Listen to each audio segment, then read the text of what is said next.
mind is everything. What you think, you become. Buddha.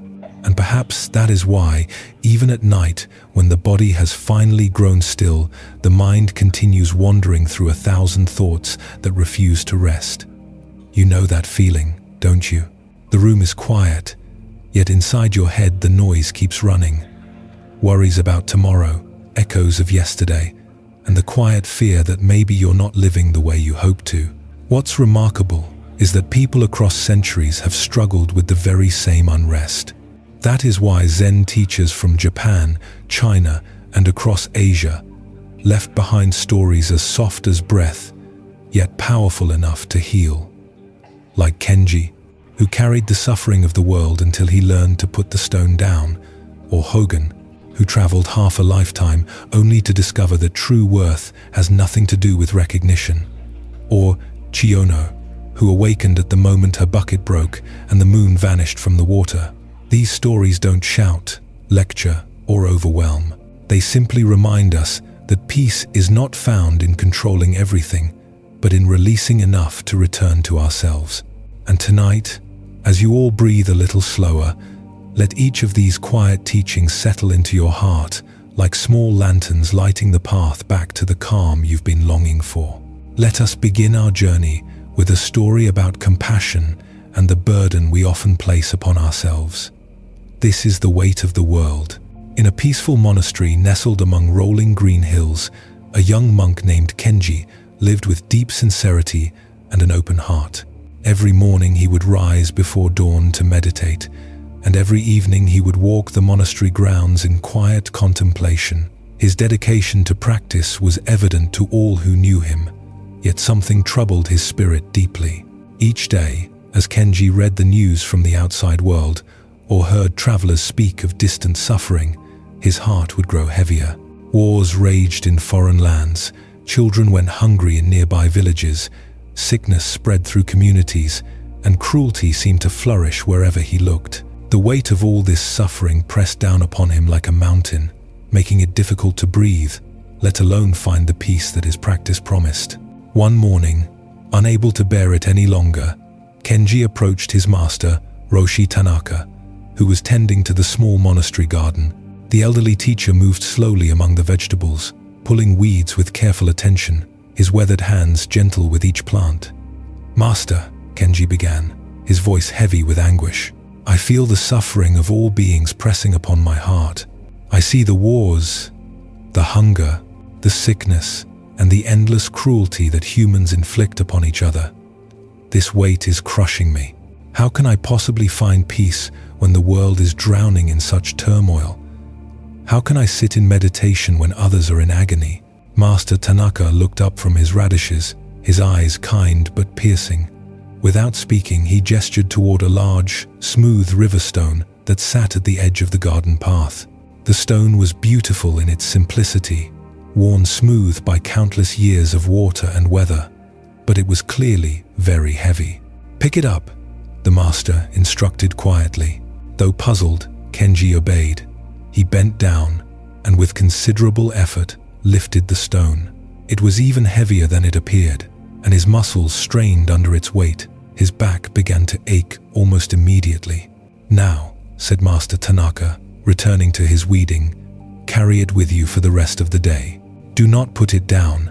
Take it to meditation, to meals, to your work, to your rest. Let it be your constant companion." Kenji did as instructed, though he wondered at the purpose. He carried the stone everywhere throughout that long day. During morning meditation, his arms trembled with the effort of holding it. During meals, he could barely eat with the stone in his lap while sweeping the temple floors. His movements were clumsy and awkward. By afternoon, his shoulders screamed in pain. By evening, his entire body ached and exhaustion overwhelmed him. As the sun set, Kenji stumbled back to his master, his face pale with fatigue, sweat beading on his forehead despite the cool evening air. "Master," he gasped, barely able to speak, "I cannot carry it any longer. This stone is breaking my body and my spirit. I feel as though I might collapse." Master Tanaka looked at him with infinite compassion. his eyes soft with understanding. "Then put it down," he said gently. Kenji let the stone fall to the earth with a heavy thud that seemed to echo through the quiet garden. Immediately, a wave of profound relief washed over him. His shoulders dropped, his breathing deepened, and he felt as though he could float. The absence of that crushing weight was itself a kind of joy. Master Tanaka set down his gardening tools and faced his student directly. "The suffering of the world is like that stone," he said softly. "It is real and it is heavy. Your compassion is a beautiful and necessary thing. Never lose it. But you are not meant to carry the stone of all suffering upon your shoulders. You are meant to see it, to understand its weight, to feel its reality deeply, and then to put it down so that your hands are free to help where you can." The Buddha once said, "You will not be punished for your anger, you will be punished by your anger." This ancient wisdom illuminates a profound truth about the nature of compassion and service. When we carry the weight of all suffering within our hearts, we become too burdened to be of genuine help to anyone. Why do we so readily pick up stones that are not ours to carry? Zen Buddhism points to several patterns in our conditioned minds that create this suffering. First is what we might call empathic overwhelm, the tendency to absorb the pain around us until we become paralyzed by its magnitude. Second is our ego's desire to be the one who fixes everything, a subtle form of spiritual pride that believes we should be able to heal all wounds. Third is our difficulty distinguishing between healthy concern and destructive worry, between compassion and co-suffering. True compassion, the kind that actually helps, requires what Zen calls emotional non-attachment. This doesn't mean becoming cold or uncaring. Rather, it means developing the capacity to feel deeply without being consumed, to respond skillfully without being overwhelmed. Like a doctor who can treat a patient's wounds without taking on their pain, we learn to serve from a place of clear seeing rather than emotional fusion. Consider your own life. How often do you scroll through news feeds, absorbing story after story of tragedy and injustice until you feel helpless and depleted? How frequently do you take on the emotional burdens of family members, friends, or even strangers carrying their pain as if it were your own? Each time we do this, we pick up a stone, and the more stones we carry, the less pain we feel, become of meaningful action. Zen teacher Suzuki Roshi taught, "Each of you is perfect the way you are, and you can use a little improvement." This gentle paradox applies beautifully to our relationship with suffering. We are complete as we are, yet we can grow in wisdom about how to help skillfully. The improvement lies not in carrying more stones, but in learning when to pick them up and when to set them down. The practice of compassionate non-attachment begins with recognizing the difference between response and reaction. When we react to suffering, we often absorb it, multiplying pain without creating solutions. When we respond, we maintain enough clarity and emotional balance to take helpful action. This might mean donating to causes we care about, volunteering our time and skills, or simply offering a kind word to someone in need. Buddha taught, "Thousands of candles can be lighted from a single candle, and the life of the candle will not be shortened. Happiness never decreases by being shared." When we maintain our own inner light, rather than dimming it by carrying stones, we become sources of illumination for others. Our peace becomes a gift to a troubled world, our clarity a beacon for those lost in confusion. Tonight, as you become aware of the various stones you may be carrying, worries about global events you cannot control, emotional burdens that belong to others, or the weight of trying to fix what is not yours to fix, can you feel the relief that comes with setting them down? Can you distinguish between caring and carrying, between compassion and co-suffering? As the Buddha taught, your work is to discover your work, and then, with all your heart, to give yourself to it. When we stop carrying stones that are not ours, we free ourselves to pick up the tools that are, and to serve the world from a place of strength rather than depletion. As we continue our journey through the wisdom of Zen Buddhism, let us turn to a tale about recognition and the true nature of worth. This is the stone mind. A young monk named Hogan had traveled far from his homeland, crossing mountains and rivers to reach the renowned monastery in China where the great master Joshu taught. Hogan had heard stories of this master's wisdom, how students came from across the known world to learn from him, and how even a single word from Joshua could spark enlightenment in a prepared heart. Upon arriving at the monastery, Hogan threw himself into the daily routine with tremendous enthusiasm. He rose before dawn for meditation, worked diligently in the gardens and kitchens, studied the ancient texts with passionate attention, and stayed up late contemplating the Dharma talks he had heard. Day after day, week after week, he maintained this intense practice, waiting eagerly for some sign of recognition from the master. But months passed, and Master Joshu seemed not to notice him at all. During group teachings, the master gaze would pass over Hogan as if he were invisible. When Hogan asked questions during Dharma discussions, Joshi would answer briefly and move on to other students. There were no private interviews, no special instructions, no acknowledgement of his dedication or progress. Other students, some who had arrived after Hogan, seemed to receive more attention, more guidance, more of the master's precious time. As the seasons changed, Hogan's initial enthusiasm began to transform into frustration and self-doubt. He watched as the master spent long conversations with certain disciples, offered detailed guidance to others, and even shared meals with a select few. Meanwhile, Hogan felt increasingly invisible, as though his presence added nothing to the monastery community. His mind began to create elaborate stories about his unworthiness. Perhaps he wasn't intelligent enough for Joshua's teachings. Perhaps his previous training had been inadequate. Perhaps he lacked some essential spiritual quality that the other students possessed. The more he observed and compared, the more inadequate he felt. Finally, unable to bear the feeling of insignificance any longer, Hogan approached Master Joshua in the garden where the old teacher was sitting quietly among the morning flowers. The master's presence was as serene as always, his attention focused completely on the simple act of breathing.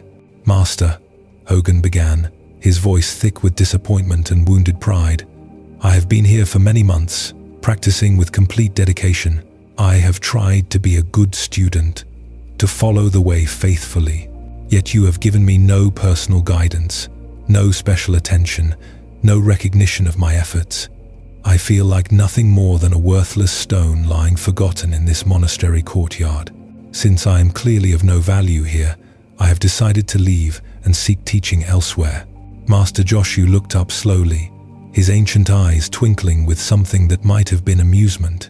He gazed at Hogan for a long moment, then gestured around the courtyard where they sat. Smooth stones of various sizes were arranged in careful patterns, creating pathways and borders, supporting structures, and forming the foundation for garden walls. "You say you are a worthless stone," Joshua replied calmly. "Tell me, do you see these other stones here in the courtyard?" "Yes, Master," Hogan answered, wondering where this was leading. "Do you sit on them when you wish to rest?" the master asked. "No, Master," Hogan replied, confused. "Do you move them around when they displease you? Do you kick them when you're frustrated? Do you demand that they change their shape or color to suit your preferences?" "No, Master, of course not," Hogan said, beginning to sense that something profound was being revealed, though he couldn't yet grasp what it was. Master Joshu smiled gently, his weathered face creasing with compassion. "Look more carefully at these stones. This entire monastery rests upon them. They ask for nothing. No praise, no recognition, no special attention. They are not praised for their service, yet they support everything. The meditation hall stands because of them. The kitchen functions because of them. The garden paths exist because of them. Without these humble stones, this entire sacred space would crumble." He paused, allowing his words to settle into Hogan's awareness like seeds finding fertile ground. To serve without demanding recognition, to exist with such fundamental stability that others can build their practice upon your presence, you would already be enlightened. In that moment, Hogan's mind cracked open like an egg. He saw suddenly how his constant seeking for attention, his need for validation, his desire to be special, had been the very obstacles preventing him from realizing what he already was. Like the stones beneath his feet, he had been supporting the monastery community all along through his sincere practice, his quiet presence, his simple dedication to the path. Buddha's wisdom reminds us, the deeper teaching here shows us that our essential worth is not dependent on external recognition or special treatment.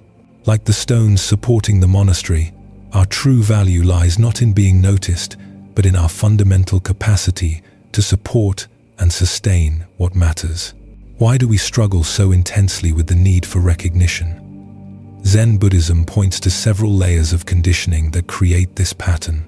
First is what we might call ego hunger, the sense of separate self that constantly seeks confirmation of its existence and importance through external validation. This hunger is never satisfied because it's based on the illusion that we are separate beings competing for limited attention and approval. Second is our cultural conditioning around achievement and specialness. From early childhood, we learn to measure our worth through grades, awards, praise, and comparative success. This conditioning runs so deep that we often transfer it to spiritual practice, unconsciously seeking enlightenment as another form of achievement, rather than recognizing it as our natural state. Third is our difficulty distinguishing between healthy humility and what Zen calls spiritual materialism, the subtle ways we can turn even the most profound practices into opportunities for ego enhancement. We want to be seen as good meditators, devoted students, or awakened beings, missing the paradox that true awakening includes the dissolution of the one who seeks to be awakened. Consider your own experience. How often do you find yourself seeking recognition at work, wanting your efforts appreciated by family members, or hoping for acknowledgement of your contributions to community projects? Notice the subtle tension that arises when others receive praise that you feel you deserve, or when your hard work goes unnoticed while someone else gets credit. This seeking mind creates endless suffering because it places our peace and self-worth at the mercy of other people, attention, and approval. Like Hogan in the story, we can spend tremendous energy trying to be noticed while missing the profound value of what we already offer simply by being present and sincere. Zen teacher Dogen wrote, "To study the Buddha way is to study the self. To study the self is to forget the self." This forgetting doesn't mean becoming passive or ceasing to care about our actions. Rather, it means releasing our attachment to being seen as special or different, allowing us to serve from a place of natural fullness rather than ego-driven emptiness. The stone mind represents what Buddhism calls beginner's mind, the willingness to be ordinary, to serve without fanfare, to exist with such fundamental stability that others can rely on our presence. This doesn't mean diminishing ourselves or hiding our gifts. Rather, it means offering them freely without attachment to how they're received. In practical terms, cultivating stone mind means practicing what Zen calls just sitting in daily life. When we work, we simply work fully without seeking applause. When we listen to friends, we listen completely without needing to be seen as good listeners. When we meditate, we just meditate without grasping for special experiences or insights. Tonight, as you consider the various ways you might be seeking recognition or feeling overlooked, can you sense the relief that comes with releasing the need to be special? Can you feel the natural dignity that emerges when you stop performing for approval and instead offer your gifts freely, like stones supporting a temple? As the Buddha taught, better than 1,000 hollow words is one word that brings peace. The most profound teachings often come not from those who seek the spotlight, but from those who, like stones, support the whole with quiet strength and unshakable presence. Let us now explore a story about identity and the masks we wear in different roles. This is the governor's visit. In the ancient capital of Kyoto, where cherry blossoms lined the rivers and traditional temples stood alongside busy market streets, there lived a man who held one of the highest positions in the land. Governor Nakamura was responsible for the welfare of thousands of citizens, the implementation of imperial policies, and the maintenance of peace throughout his vast province. His days were filled with formal ceremonies, important decisions, and meetings with other officials who addressed him with elaborate titles and deep bows. The weight of his position was both a privilege and a burden. Every morning, servants dressed him in the finest silk robes befitting his rank. Every interaction was filtered through layers of protocol and political consideration. Every word he spoke was carefully measured for its potential impact on his reputation and effectiveness. He was, Your Excellency, Honorable Governor, Lord Nakamura, titles that both elevated and isolated him from simple human connection. Despite his worldly success, Governor Nakamura felt a growing emptiness within his heart. The formal interactions, the constant performance of authority, and the distance his position created between himself and others left him longing for something more authentic. He had heard stories of a Zen master named Kaichu, whose wisdom was said to cut through all pretense and speak directly to the human soul. After months of contemplation, the governor decided to seek out this teacher.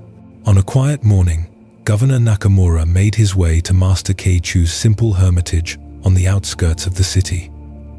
He brought with him his usual retinue of attendants and guards. As protocol demanded, his elaborate silk robes rustled as he walked, and his official seal gleamed in the morning sunlight. Following proper etiquette, the governor's chief attendant approached the hermitage first to announce his master's arrival. The attendant knocked respectfully on the simple wooden door, and when Master Kichu appeared, bowed deeply. "Honored Master," the attendant declared with formal precision, "My lord, the most excellent governor of this province, administrator of imperial justice, protector of the people, has come to seek your wisdom. He humbly requests an audience with you." Master Kaichu, a small elderly man dressed in simple brown robes, listened to this elaborate introduction without any change in expression. When the attendant finished speaking, the master looked up calmly and replied without hesitation, "I have no business with such a person. These titles mean nothing to me. Tell him to leave." The attendant's face flushed with confusion and embarrassment. Never in his years of service had anyone refused to meet with the governor. He returned to where Governor Nakamura waited, his head bowed in shame as he reported the master's words. But rather than feeling insulted or angry, something shifted within the governor's consciousness. In that moment of rejection, he recognized something profound. The master had not rejected him personally. He had rejected the elaborate facade of titles and positions that separated human beings from authentic encounter. Governor Nakamura understood immediately what was required. He turned to his attendants and guards, dismissing them with gentle words. He removed his ornate outer robes, leaving only simple undergarments.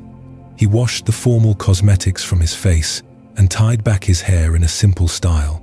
Then, alone and unadorned, he approached the hermitage again. This time, he knocked on the door himself. When Master Kichu appeared, the man formerly known as Your Excellency bowed humbly and spoke in a quiet, personal voice that had not been heard by others in years. "Master," he said simply, "I am Dido. I have come seeking guidance on the path to understanding. Would you be willing to speak with me?" Upon hearing this humble introduction, using his personal given name than his governmental title, Master Kichu's stern expression immediately transformed into a warm, welcoming smile. His eyes crinkled with genuine delight, and he opened his arms in a gesture of embrace. The transformation in the master's reception was complete and immediate. Where moments before there had been cold rejection of pompous formality, now there was warm welcome for authentic humanity. As the Buddha observed, "However many holy words you read, however many you speak, what good will they do you if you do not act upon them?" What emerges from this story is a profound teaching about the difference between our essential nature and the roles we play in the world. Why do we become so identified with our social roles and titles that we lose touch with our authentic selves? Zen Buddhism reveals several layers of conditioning that create this pattern. First is what we might call role identification. the gradual process by which we begin to believe that we are the positions we hold, rather than human beings temporarily filling those positions. Over time, we can become so merged with our professional identities, family roles, or social status that we forget the simple person beneath all the layers. Second is our society's emphasis on hierarchical recognition. We learn early that certain titles, achievements, and positions command respect and attention. This conditioning can become so strong that we unconsciously believe our worth as human beings is tied to these external markers of success. We begin to introduce ourselves through our accomplishments rather than our essence. Third is what Zen calls face saving, our attachment to maintaining a particular image or reputation. The more invested we become in how others perceive our roles, the more rigid and defensive we become about maintaining those personas. We build elaborate walls of formality and protocol that, while perhaps necessary for certain functions, can isolate us from genuine human connection. Consider your own life.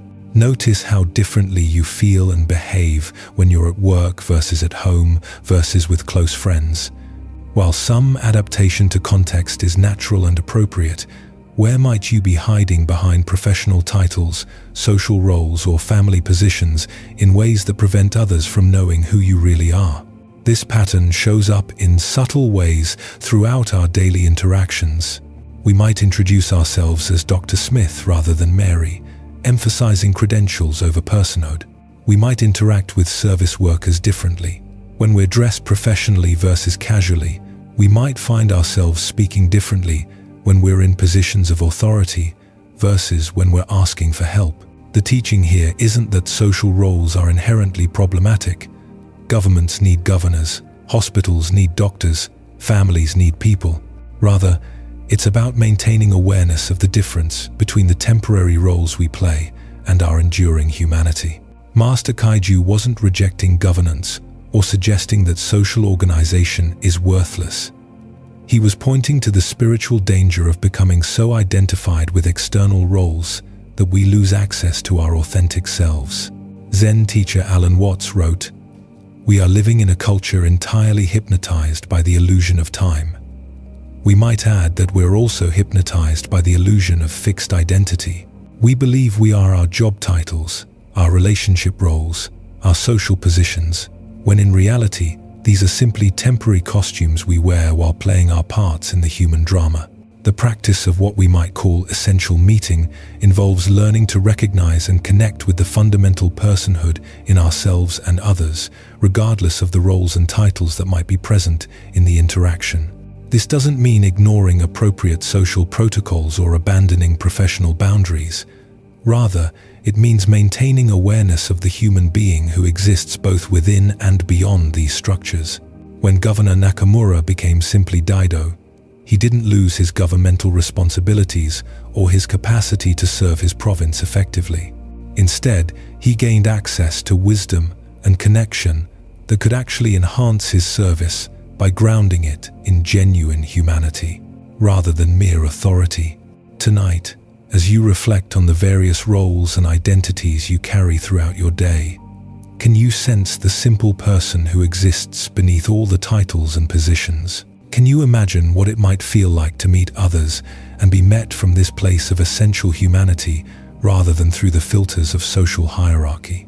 As the Buddha taught, in the end, only three things matter: how much you loved, how gently you lived, and how gracefully you let go of things not meant for you. The titles and positions we hold are among the things we must ultimately let go of, but the love and gentleness we bring to our roles, these arise from our authentic nature and remain with us always. Now let us turn to a story about letting go and the unexpected freedom that comes through loss. Sister Chiono had been practicing Zen meditation for many years at a mountain monastery where the air was thin and pure, and the silence broken only by the sound of wind through pine trees. She was known among her fellow practitioners for her sincere dedication, her disciplined daily routine, and her genuine desire to awaken to truth. Each morning before dawn, she would sit in meditation. Each day, she would work mindfully in the monastery gardens or kitchen. Each evening, she would study the ancient texts and contemplate the Dharma talks of her teacher. Yet despite years of earnest practice, despite countless hours of sitting meditation, despite her careful attention to every aspect of the monastic life, enlightenment seemed to elude her. She had studied all the classic koans, memorized the essential sutras, and could discuss Buddhist philosophy with considerable sophistication. But the direct, unmistakable realization that her teachers spoke of, that sudden recognition of her true nature, remained beyond her grasp. Other students in the monastery had experienced breakthrough moments. She had witnessed the joy and transformation that came over their faces when understanding dawned. She had heard their expressions of gratitude to the teacher and their descriptions of seeing reality with completely fresh eyes. Yet for Chiyono, practice remained effortful, understanding remained intellectual, and the promised liberation remained a concept rather than a living reality. As seasons passed and years accumulated, Chiyono began to feel a subtle desperation creeping into her practice. She increased her meditation time, hoping that more hours of sitting would force the breakthrough she sought. She analyzed her approach, wondering if she was doing something wrong, missing some crucial instruction, or lacking some essential capacity for awakening. The harder she tried to grasp enlightenment, the more distant it seemed to become. One evening, in late autumn, after a particularly long day of intensive meditation retreat, Chiyono felt exhausted in both body and spirit. The monastery had provided water for evening tea, and she had filled an old bamboo bucket from the well. The bucket was a beautiful thing in its simplicity, woven from strips of bamboo that had been carefully bound together with natural fibers. It had served the monastery community for many years, bearing countless gallons of water from the well to the kitchen. As Chiyono carried the full bucket back toward the monastery buildings, she noticed how perfectly the full moon was reflected in the still water surface. The reflection was so clear and complete that for a moment she paused to admire its beauty. The silvery light seemed to dance gently as she walked, creating a moving meditation on the relationship between reality and reflection, between the actual moon above and its image below. But the old bucket had reached the end of its useful life. The bamboo strips had dried and loosened over years of use, and the binding fibers had gradually weakened. As Chiyono walked slowly back through the moonlit courtyard, absorbed in watching the moon's reflection shimmer in the water, the inevitable happened. Suddenly, without warning, the bottom of the bucket gave way completely. The bamboo strips separated, the binding snapped, and the bucket simply fell apart in her hands. In an instant, the water rushed out onto the stone path, splashing her robes and disappearing into the spaces between the courtyard stones. With the water gone, the moon's reflection vanished, as completely as if it had never existed. In that moment of unexpected loss, watching the water disappear, seeing the moon's reflection vanish, feeling the solid bucket dissolve into separate pieces in her hands, something profound shifted in Chiyono's consciousness. The very thing she had been grasping for so desperately, the enlightenment she had been trying to achieve through years of effortful practice, suddenly revealed itself in the complete letting go. She understood in a flash of recognition that was more certain than anything she had ever known intellectually. The enlightenment she had been seeking was like the moon's reflection in water, beautiful, compelling, but ultimately a reflection of something that was already present. When she stopped trying to hold on to the reflection, when the container of her grasping mind fell apart like the old bucket, what remained was not the image of awakeness, but awake awareness itself, standing in the moonlit courtyard with broken bamboo strips in her hands and water soaking into the earth at her feet. Chiyono began to laugh. The sound echoed off the monastery walls, a sound of profound relief and joy. That night she composed a poem to capture her realization. With this and that, I tried to keep the pail together, and then the bottom fell out. Where there is no water, there is no moon in the water. Ancient Buddhist wisdom tells us, you are perfect as you are, and you could use a little improvement. This tale unveils the paradox at the heart of all spiritual seeking. The more desperately we grasp for awakening, the more we reinforce the very sense of separation that awakening dissolves. Why do we struggle so intensely with letting go, even when holding on causes suffering?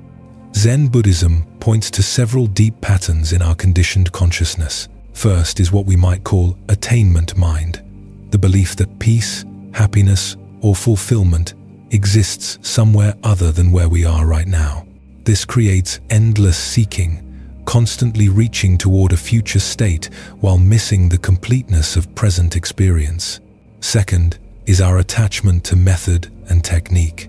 Like Chiono trying to keep the bucket together with this and that, we often become so focused on our spiritual practices, our meditation techniques, our philosophical understanding, that we mistake the finger pointing at the moon for the moon itself. The practices become another form of grasping, rather than opportunities for letting go. Third is what Zen calls Buddha, sickness, becoming attached to the very idea of enlightenment, making it into another object to be obtained, rather than recognizing it as the very awareness that is already seeking. We create elaborate mental constructions about what awakening should look like, how it should feel, what abilities it might bring, and then spend years trying to achieve our own concepts. Consider your own experience with seeking, whether for spiritual understanding, professional success, relationship satisfaction, or personal happiness. Notice how the intensity of wanting often seems to push away what we're reaching for. The job interview goes better when we're not desperate for the position. Relationships flow more naturally when we're not clinging to particular outcomes. Even simple activities like trying to remember a forgotten name work better when we stop efforting and let the answer arise naturally. This principle applies profoundly to spiritual practice. The awakening that traditions like Zen point toward is not a state to be achieved, but the very awareness in which all states arise and pass away. It's not something we can grasp because it's what we already are. It's not somewhere we can go because it's where we already are. The moon's reflection in Ciano's bucket represents all the spiritual experiences, insights, and states of consciousness that we might collect during practice. These can be beautiful and meaningful, but they are reflections of reality rather than reality itself. When we mistake them for the goal, we become like someone trying to catch the moon by grasping its reflection in water. Zen teacher Shunryu Suzuki said, "In the beginner's mind, there are many possibilities, but in the expert's mind, there are few." Chiono's breakthrough came not through accumulating more spiritual knowledge or developing more sophisticated techniques, but through the complete collapse of her efforts to keep the pail together, when her expert mind, with all its strategies, expectations, and spiritual ambitions, fell apart like the old bucket. What remained was the simple awareness that had been present all along. The practice suggested by this story is not to stop meditating, abandon sincere spiritual effort, but to hold all practice lightly. We can sit in meditation without grasping for special experiences. We can study wisdom teachings without trying to collect insights like trophies. We can engage in spiritual community without comparing our progress to others. Most importantly, we can begin to notice when we're trying to keep the pail together, when we're efforting to maintain particular states of mind, forcing spiritual experiences, or grasping for future attainment.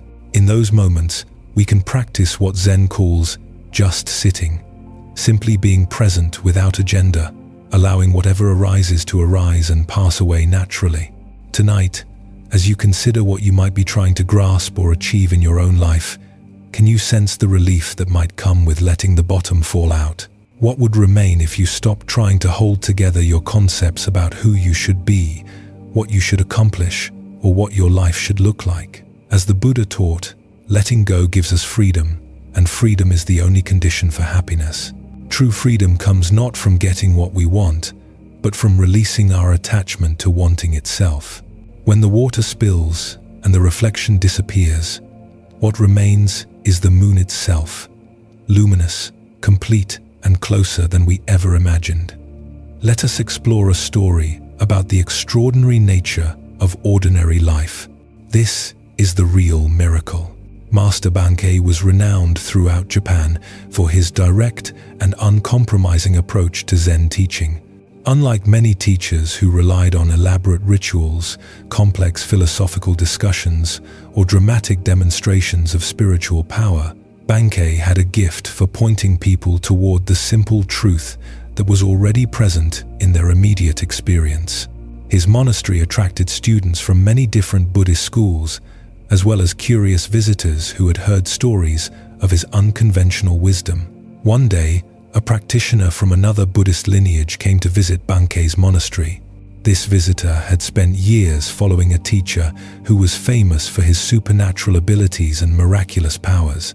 He had witnessed his master perform seemingly impossible feats, healing the sick with a touch, manifesting objects from empty air, and demonstrating psychic abilities that defied ordinary understanding. These experiences had filled the visitor with tremendous reverence for the spiritual path and confidence in his teacher's realization. During the evening Dharma talk, as Master Bankei sat quietly before the assembled community, the visitor could not contain his excitement about sharing the miraculous abilities of his own teacher. When the formal talk concluded and time was given for questions, the visitor stood up eagerly. "Master Bankei," he began, his voice filled with admiration and perhaps a hint of challenge, "I must tell you about my teacher's extraordinary powers.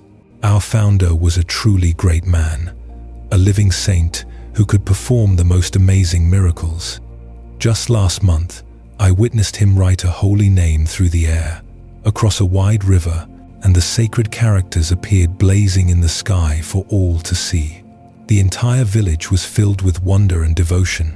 Can you perform such miraculous feats? Do you have powers like this to demonstrate the depth of your realization?"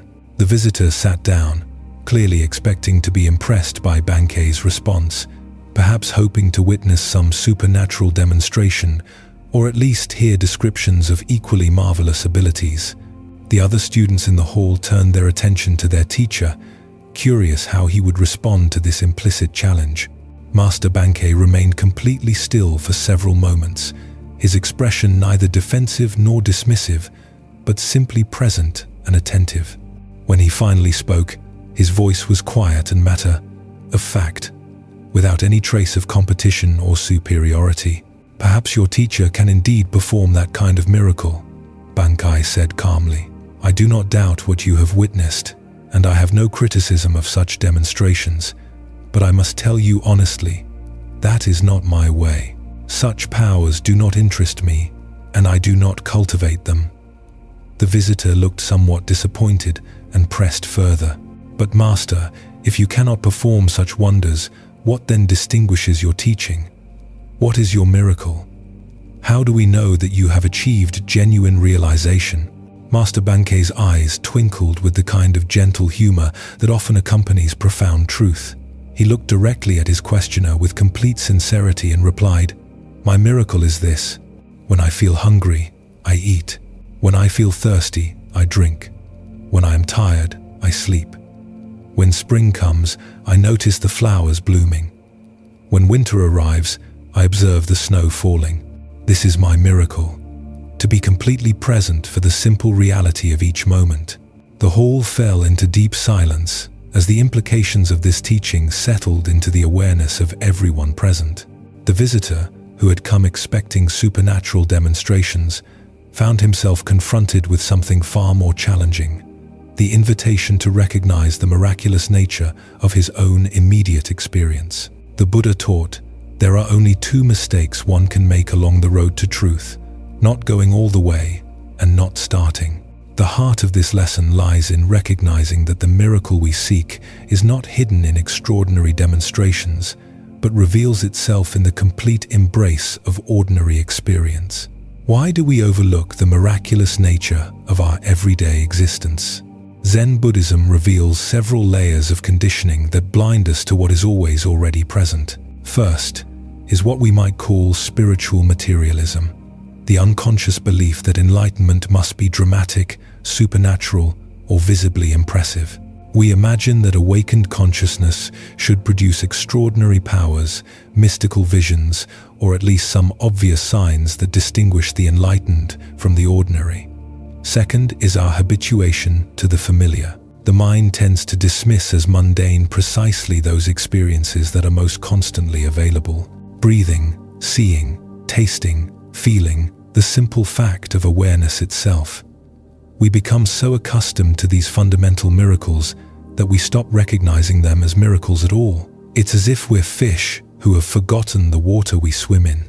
Third is our cultural conditioning toward complexity and achievement. We live in a society that values the rare, the difficult, the spectacular. This conditioning seeps into our spiritual seeking, making us believe that profound truth must be complicated, esoteric, or accessible only through years of specialized training. The possibility that ultimate reality might be as simple as feeling hungry and eating challenges our entire framework of how spiritual accomplishment should look. Consider your own experience right now as you engage with these words. Notice the miracle of vision, how marks on a page or patterns of light on a screen somehow transform into meaning in your consciousness.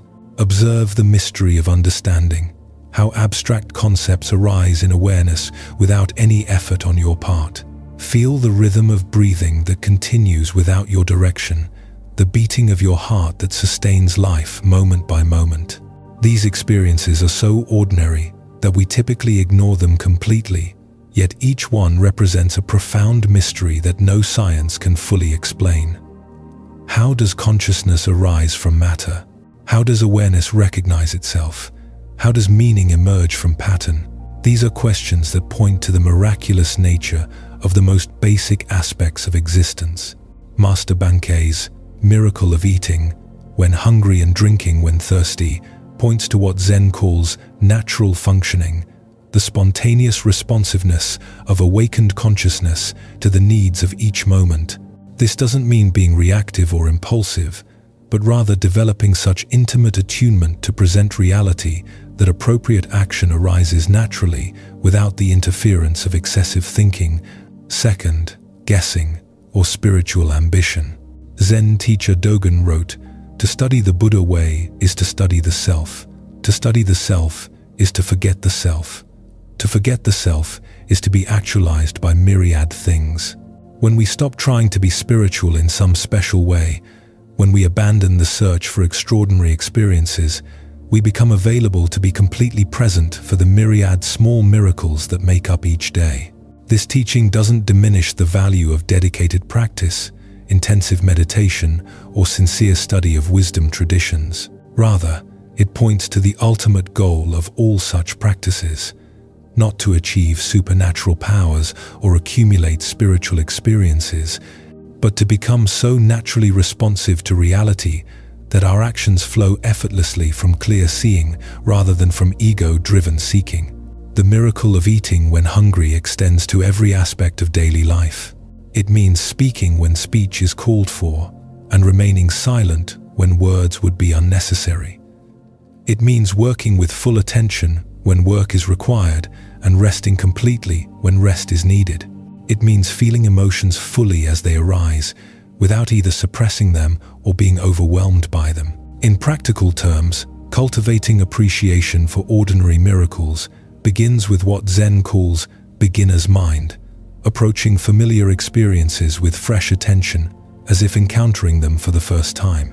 Try eating a meal with complete presence, noticing not just the flavors, but the incredible coordination of sensory experience, memory, and pleasure that makes eating possible.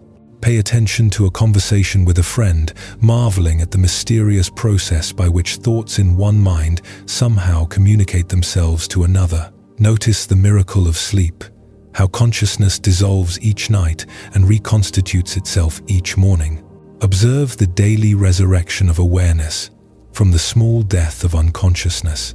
Watch how dreams arise from nowhere and return to nowhere, creating entire worlds that seem completely real while we're experiencing them. Tonight, as you prepare for rest, can you recognize the miracle in this simple transition from waking to sleeping? Can you feel the extraordinary in the ordinary rhythm of your breath, the weight of your body settling into stillness, the natural release of the day's activities and concerns. As the Buddha taught, if you truly loved yourself, you would never harm yourself with negative thoughts. The deepest expression of self-love might be the simple appreciation for the miracle of your own existence, not the idealized version of yourself you might become, but the breathing, feeling, aware being you already are. True miracles are not violations of natural law, but recognitions of the natural law of consciousness itself. The mysterious fact that the universe has somehow awakened to itself through your eyes, experiences itself through your senses, and knows itself through your awareness. When you eat, because you're hungry, you participate in the cosmic miracle of life, sustaining itself. This is Bankei's miracle, and it is yours as well. As we continue our journey through the wisdom of Zen Buddhism, let us explore a story about the most fundamental truth that surrounds us yet remains invisible. This is the tale of the fish and the ocean. In the vast depths of the Pacific, where sunlight filtered down through layers of blue and green, and coral gardens swayed in gentle currents, a young fish swam restlessly through familiar waters. Despite being surrounded by the wonder of ocean life, schools of silver fish moving like liquid metal, sea anemones dancing in the current, and the rhythmic pulse of waves far above, the young fish felt troubled by a persistent question. One day, approaching an ancient sea turtle whose shell bore the scars and wisdom of countless journeys, the young fish asked earnestly, "Elder, I keep hearing other sea creatures talk about something they call the ocean. They speak of it with such reverence, as if it's the most important thing in existence. But I've searched everywhere, and I cannot find this ocean anywhere. What exactly is this mysterious thing everyone talks about?" The old turtle's eyes, deep and patient like tidal pools, regarded the young fish with gentle amusement. "Little one," the turtle replied in a voice worn smooth by decades of storms and calms, "the ocean is this very thing that surrounds you on all sides at every moment." The young fish looked around frantically, darting left and right, swimming up toward the distant surface and down toward the sandy bottom. "But I don't see anything surrounding me. There's nothing here but water and fish and plants and rocks. Where is this ocean you speak of? Why can't I see it?" The turtle settled more comfortably on a bed of soft kelp, understanding that this was a teaching moment that required patience. "Of course you cannot see it, young friend," the turtle explained. "The ocean is both inside and outside of you. You were born in the ocean, you breathe the ocean, you are nourished by the ocean, and one day you will return to the ocean. The ocean flows through your gills and around your body just as naturally as your own scales cover your skin. It is so much a part of you that it has become invisible." The young fish paused, beginning to sense something fundamental that had been present all along, but remained unnamed. "You mean, this water I swim through is the ocean?" "Yes," the turtle confirmed. "You have never been separate from it, not for a single moment of your existence." As the Buddha observed, all conditioned things are impermanent. Strive on with awareness. This ancient wisdom illuminates our relationship with the Tao, the fundamental flow of existence that permeates everything yet remains largely unnoticed in our daily lives. What emerges from this story is a profound teaching about the nature of spiritual blindness. Like the fish who cannot see the ocean, we live immersed in the sacred but fail to recognize it because it is too close, too constant, too fundamental to our existence to register as separate from ourselves. Why do we struggle to perceive the Tao, this universal flow that sustains and surrounds us? Zen Buddhism points to our habit of seeking the extraordinary while overlooking the ordinary. We imagine that spiritual truth must be dramatic, mystical, or separate from everyday experience. We look for God in burning bushes while missing the divine presence in morning coffee, in the breath entering our lungs, in the simple fact of awareness itself. The Tao expresses itself in everything we encounter: the changing seasons, the cycles of sleep and waking, the rhythm of our heartbeat, the way thoughts arise and dissolve in consciousness. It is the organizing principle, both the spiral of galaxies and the unfurling of fern leaves, the same pattern expressing itself at every scale of existence. Consider how often, throughout your day, you might glimpse this underlying flow without recognizing it. The way traffic naturally organizes itself, despite having no central controller. The way conversations find their own rhythm and timing. The way your body breathes without conscious direction. The way solutions to problems seem to emerge from somewhere beyond deliberate thinking. These are all expressions of the Tao working through apparent chaos to create spontaneous order. Zen teacher Alan Watts taught, "Trying to define yourself is like trying to bite your own teeth." The Tao is similar. It cannot be grasped or contained because we are expressions of it, rather than separate observers of it. Every attempt to understand the Tao through conceptual thinking is like the fish trying to get outside the ocean to examine it objectively. This doesn't mean the Tao is merely a philosophical concept. It is the most practical and immediate reality. The intelligence that coordinates the trillions of cells in your body. The awareness in which all thoughts and sensations appear. The life force that animates everything from redwood trees to bacteria. In Chinese philosophy, the character for Tao literally means the way or the path. But this is not a path we walk towards some distant destination. It is the path that walks itself through us. The way reality unfolds, moment by moment, without requiring our management or control. Lao Tzu wrote, "The Tao that can be spoken is not the eternal Tao." Yet here we are, using words to point towards something beyond words. This is the beautiful paradox of spiritual teaching. We must use the limited to point towards the unlimited, knowing that the finger pointing at the moon is never the moon itself. Tonight, as you feel the breath moving in and out of your body without your conscious control, can you sense the Tao expressing itself through this simple miracle? Can you recognize in this automatic process the same intelligence that moves the planets and changes the seasons? The Buddha taught, "Look within, thou art the Buddha." You are not separate from the ocean of existence any more than a wave is separate from the sea. In recognizing this fundamental non-separation, we stop seeking the Tao and begin living as its conscious expression. As we continue our journey through the wisdom of Zen Buddhism, let us explore a story about contentment and the nature of desire. This is the stonecutter's journey. High in the mountain villages, there lived a simple stonecutter who had discovered the secret of happiness without knowing it. Each dawn, he would climb winding paths to the quarries, his tools balanced across his shoulders. As he worked among the stones, he would sing old mountain songs that echoed across the valleys. Though he was poor by society's measures, living in a modest hut with few possessions, the stonecutter desired nothing more than what he had. His simple life felt comfortable, the rhythm of his work, the beauty of the mountains, the satisfaction of honest labor. His heart held not a care in the world.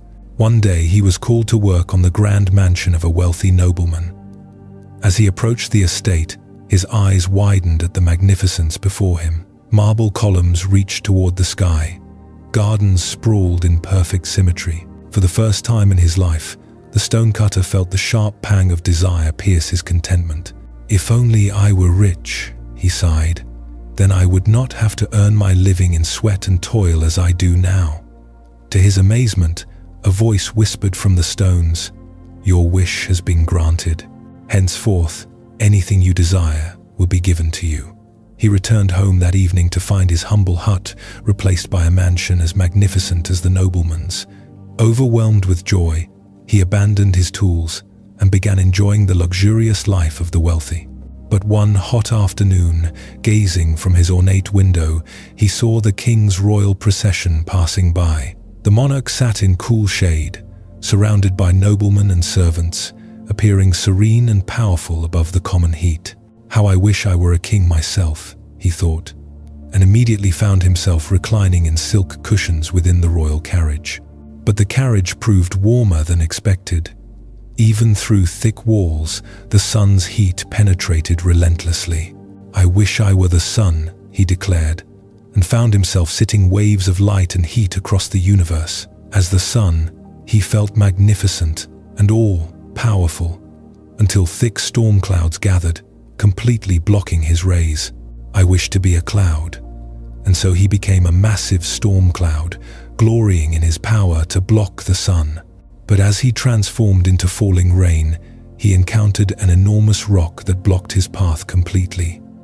A mere rock more powerful than I? I wished to be a rock. Suddenly, he stood tall upon the mountainside, feeling he had achieved true permanence.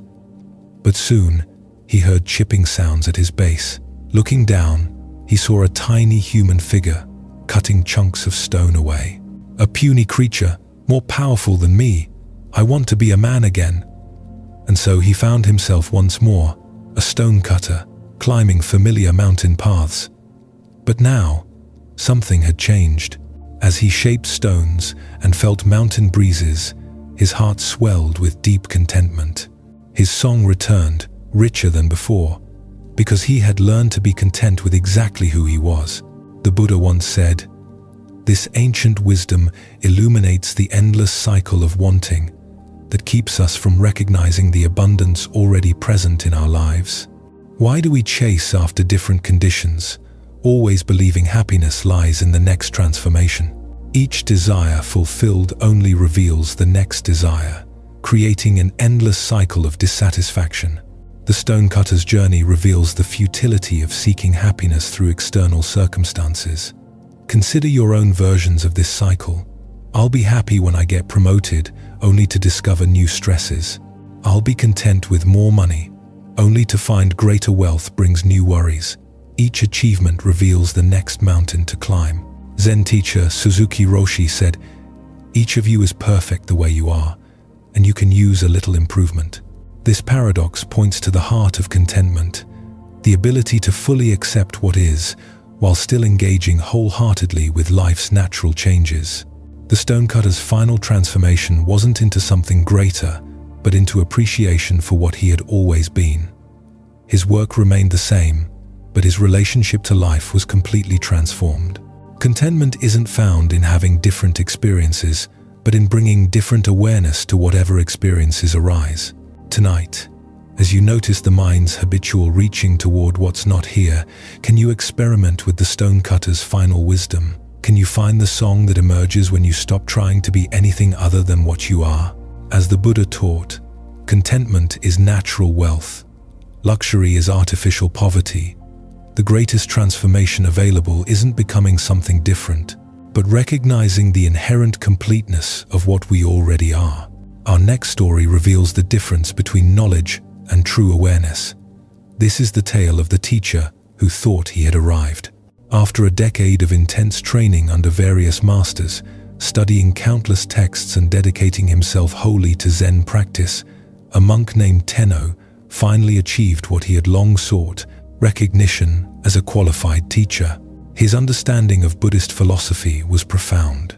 His meditation practice was deep and stable, and his ability to guide others had been tested and approved. He received the formal acknowledgement that he was ready to teach the Dharma and help others along the path of awakening. Proud of his accomplishment and eager to learn from one of the most renowned masters of his time, Tenno decided to visit the famous Zen master Nan in. The older teacher's reputation for wisdom and insight was legendary throughout the region, and Tenno looked forward to engaging in deep Dharma discussions and perhaps receiving some final polishing of his understanding. It was a rainy day when Tenno made his pilgrimage to Nanin's temple. The roads were muddy and slippery. Puddles reflected the grey sky, and the steady rainfall required him to carry an umbrella to stay dry. When he reached the temple, he carefully removed his wooden clogs and placed them on the covered porch along with his umbrella, just as custom dictated. He arranged his outer robes, composed himself properly, and entered the temple to meet the great master. Nan-in received him graciously, bowing with the respect due to a fellow teacher while maintaining the dignity of his greater experience. They sat together in the simple receiving room, and Tenno expected their conversation to focus on sophisticated points of doctrine, subtle aspects of meditation technique, or perhaps the challenges of guiding students. Instead, after the initial pleasantries, Nanin asked what seemed like an absurdly mundane question. I noticed you left your wooden clogs and umbrella on the porch when you entered. Tell me, did you place your umbrella to the left of your shoes or to the right? Tenno was caught completely off guard. Of all the profound topics they could discuss, why was this renowned master asking about such a trivial detail? He tried to recall the moment he had arranged his belongings, but realized with growing dismay that he had no idea.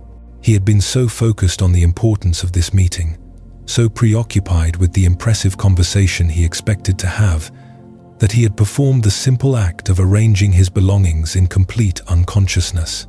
I don't know, Tenno admitted, his voice barely above a whisper. In that moment of confession, the full implications of his ignorance became clear to him.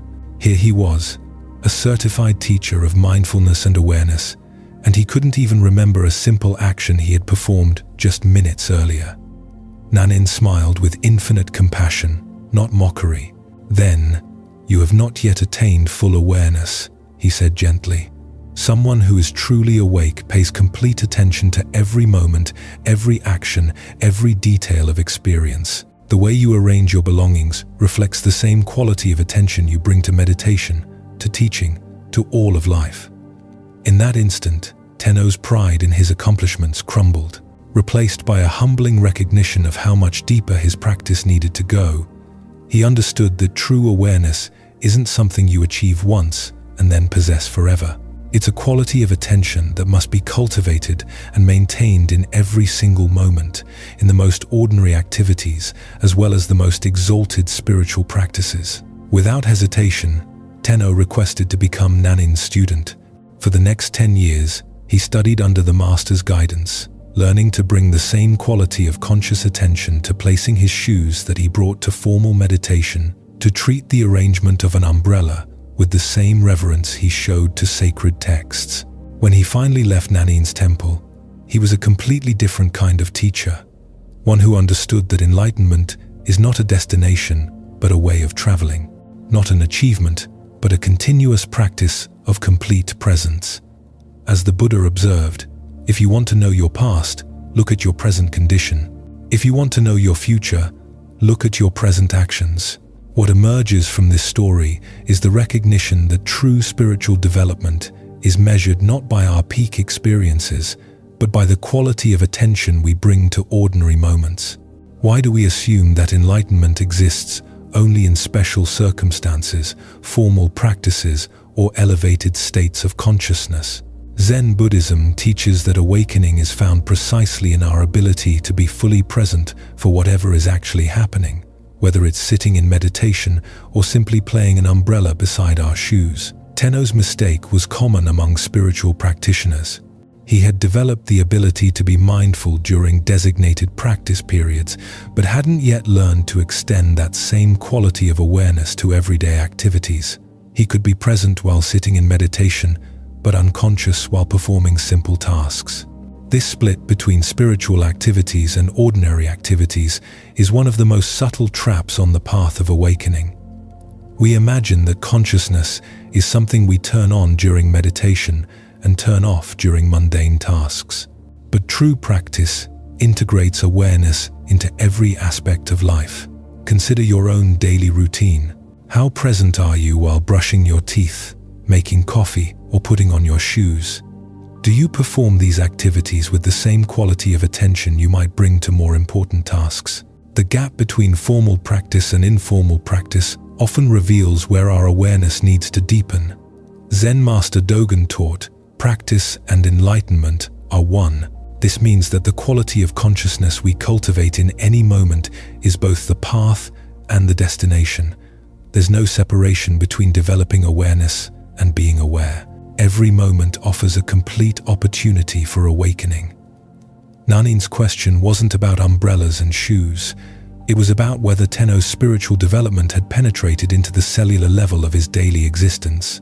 Could he maintain the same presence while performing unconscious habits that he brought to conscious spiritual development? The Buddha said, "Mindfulness is the path to the deathless. Heedlessness is the path to death. Those who are mindful do not die. Those who are heedless are as if dead already." True aliveness is found in complete presence, and complete presence can be cultivated in any activity, no matter how simple or mundane. Look deeply at your own relationship between formal practice and daily life. Where do you treat certain activities as worthy of attention, while others are performed on autopilot? This isn't about becoming obsessively focused on every tiny detail, but about recognizing that the same capacity for presence that serves us in meditation can transform every aspect of our lives. The paradox is that the most ordinary moments often offer the greatest opportunities for awakening. When we're sitting in formal meditation, we expect to be mindful, but when we're simply arranging our belongings or performing routine tasks, we have a chance to discover whether our practice has truly taken root or remains confined to special circumstances. In Zen temples, students are taught that washing dishes is as sacred as chanting sutras, that sweeping floors is as important as studying philosophy. This isn't because these activities are inherently special, but because the quality of consciousness we bring to any activity determines its spiritual value. Thich Nhat Hanh wrote, "Washing dishes is not only a way to have clean dishes. Washing dishes is also a way to live fully in each moment." This points to the fundamental teaching that Nanin was offering Tenno. Every action is an opportunity to practice complete presence. The master's question revealed that Tenno's decade of training had developed his capacity for awareness during designated practice periods, but hadn't yet integrated that awareness into the seamless flow of daily life. He could be conscious when he intended to be conscious, but he hadn't yet learned to make consciousness his default state. This integration is what distinguishes genuine spiritual maturity from mere spiritual knowledge. It's relatively easy to be mindful when we remember to be mindful. The deeper practice is developing the kind of natural awareness that operates whether we're thinking about it or not. Tonight, as you perform the simple actions that end your day, brushing your teeth, changing clothes, arranging items for tomorrow, can you bring the same quality of attention you might give to formal meditation? Can you discover whether your spiritual practice has penetrated into the unconscious habits that make up so much of daily life? Buddha's wisdom reminds us, every moment is a teacher and every place is a classroom. The umbrella beside the shoes was Tenno's teacher that day, revealing exactly where his practice needed to deepen. Sometimes, the most profound lessons come disguised as the most ordinary questions, asked by masters wise enough to see that true awakening is found not in transcending the mundane, but in discovering the sacred hidden within it. Let us now turn to a tale about the thin boundary between heaven and hell within our own hearts. This is the story of the samurai and the gates. In feudal Japan, a battle-hardened warrior named Nobushige sought out the renowned Zen master Hakuin. The samurai's armor bore the scars of countless conflicts, and his eyes carried the weight of a man who had seen too much violence. He approached the master's simple dwelling with a question that had been burning in his mind since his last campaign. "Master Hakuin," Nobushige said, bowing stiffly in his heavy armor, "I have spent my life fighting for my lord, facing death countless times. Tell me truthfully, is there really a paradise and a hell awaiting us after death?" Hakuin looked up from his tea, studying the warrior with penetrating eyes. "Who are you to ask such a question?" he inquired calmly. "I am a samurai," Nobushige replied with pride, straightening his shoulders. "I serve my lord with honor and have never retreated from battle." Hakuin's expression suddenly shifted to one of disdain. "You, a soldier?" he exclaimed with a dismissive laugh. "What kind of ruler would have you as his guard? Look at yourself. Your face looks like that of a common beggar, weathered and crude. How could someone so lowly claim to be a protector of nobility?" The words struck Nobushige like physical blows. His face flushed red with anger, and his hand instinctively moved to the hilt of his sword. The insult to his honor was unbearable. "So you have a sword," Hakuin continued, his voice dripping with mockery. "Your weapon is probably much too dull to cut off my head. I doubt you could slice through a rice paper screen, let alone defend anyone of importance." Unable to contain his rage any longer, Nobushige began to draw his sword, the steel singing as it emerged from its scabbard. His entire body trembled with fury. His vision narrowed to focus solely on this insolent monk who dared to question his honor. At that precise moment, as the blade caught the afternoon light, Hakuin spoke with sudden clarity. "Here, open the gates of hell."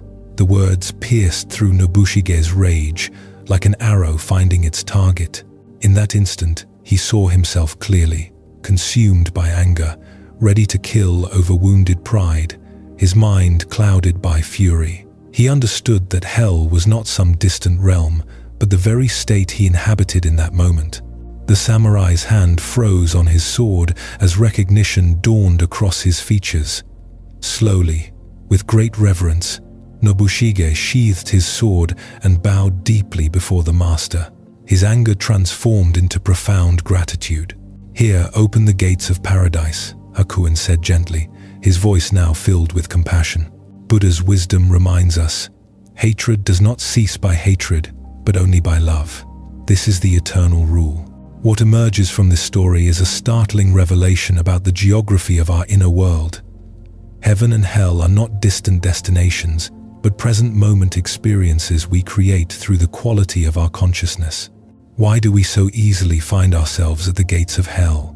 Zen Buddhism points to the three poisons that cloud our minds: greed, hatred, and delusion.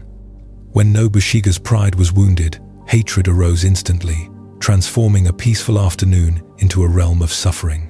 His entire reality shifted from curiosity about the afterlife to murderous rage in mere moments.